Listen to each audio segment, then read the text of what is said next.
और मुझे जस्टिफाई करते हुए हमेशा नजर आए हो। चीटिंग में आप बताओ क्या किया हमने चीटिंग वैसे? आपको एक कमेंट से इतना बुरा लगा, आप शादीशुदा थे फिर भी 7 दिन में प्यार हुआ। Cheating is a choice. Choice होती तो छोड़ देता ना मैडम, साथ थोड़ी रखता। मैं तो ये पाल को छोड़ देता, मैं इससे शादी कर लेता। रखा तो दोनों को ना। तो हर चीज ना अलग अलग होती है। मेरे रिश्ते अलग हैं और किसी के अलग हैं। मैं अपने रिश्तों को अच्छे से चला रहा हूँ, कुछ लोग नहीं चला रहे, तो वो अपनी अपनी लाइफ होती है।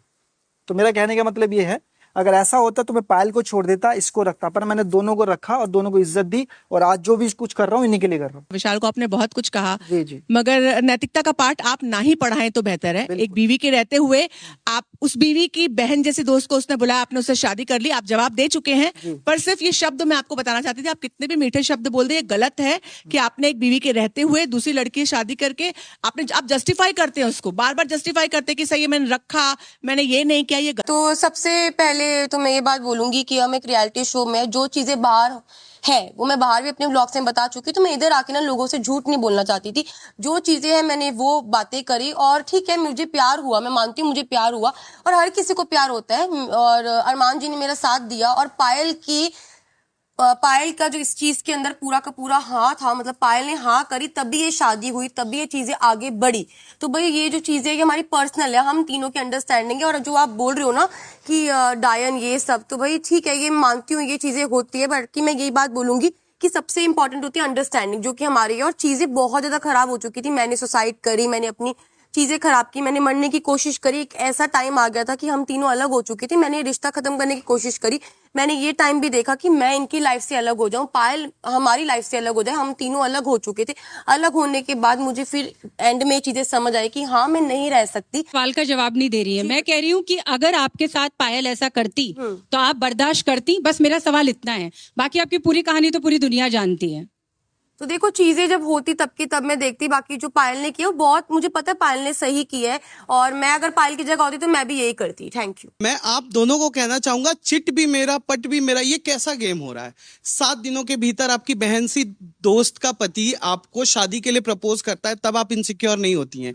और एक लड़का आपको सुंदर बुलाता है तो आप अनसेफ फील करने लगती हैं, और आप इस कमेंट पर जाकर थप्पड़ मार देते हो। और आप खुद सना सुल्तान को हाइट शेम करते हो, बॉडी शेम करते हो, फेस शेम करते हो। उसने भी एक सिंगम शॉट बजा दिया होता तो क्या करते आप? शायद आपने मैं बता देता हूँ, शायद आपने ध्यान से नहीं सुना था।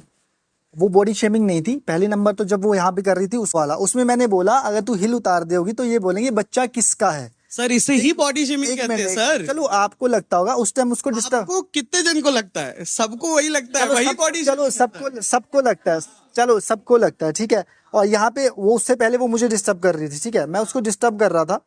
और उसके बाद मैंने बोला अगर तू मेकअप उतार देती होगी तो क्या घर वाले पहचान जाते तुझे? हाँ, ये बोला था। शेमिंग में आता है सर।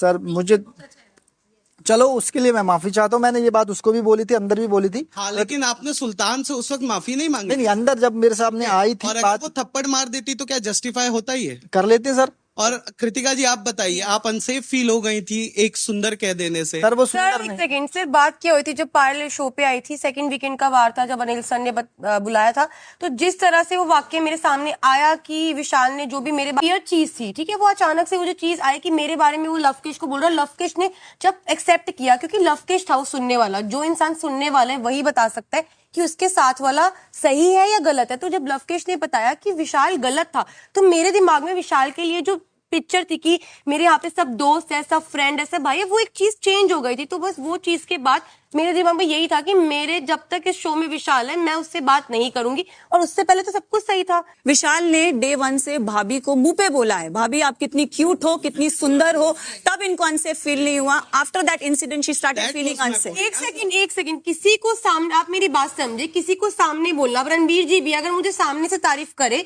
कि कृतिका बहुत अच्छी लग रही है, वो बात एक अलग है, पर वो अपने दोस्त को कान में बोल रहा है और उसका दोस्त मुझे आगे से बोल रहा है। एक मिनट मुझे बोलनी चाहिए। गिल्टी मानता, और जब ये बात पायल मुंह पे बोलती है तो वो कहता है ओ यार शिट, मेरा भेद खुल गया। उसने ये भी बोला मुझे, आई एम रियली सॉरी भी बोला, आप समझिए। अब मैं साईं को बोल रही हूँ कि साईं तुम अच्छे लग रहे हो, ठीक है, और मैं रणवीर जी के कान में साईं के लिए कुछ अलग बात बोल रही हूँ। रणवीर जी बोले कि कृतिका का तेरे लिए बोलना गलत था, तो ऑब्वियसली बात है ना, साईं यही सोचेगा ना कि गलत था। आप समझिए, सामने बोलना और कान में बोलना, और जिसको तुम कान में बोल रहे हो उसका दोस्त एक्सेप्ट कर रहा है कि वो गलत है। इन दोनों मैं मीटअप पे आई थी, उनको अंदर पता भी नहीं है कि बाहर क्या चल रहा है, मैं क्या क्या झेल रही हूँ। OTT 3 लोग ना पहले रिव्यू दे रहे थे कि बोर हो रहे हैं। अरमान ने जो तड़का लगाया और जो मैंने वहाँ पे ब्लास्ट किया, इस चक्कर में आज दुनिया मुझे इतना ट्रोल कर रही है, मुझे फर्क नहीं पड़ता, ऐसी तैसी कराए। उसी की वजह से जो OTT 3 का आज तकरीबन 12 करोड़ लोग उसे लाइव देख रहे हैं। खत्म करिए, मैं नॉमिनेट होता हूँ।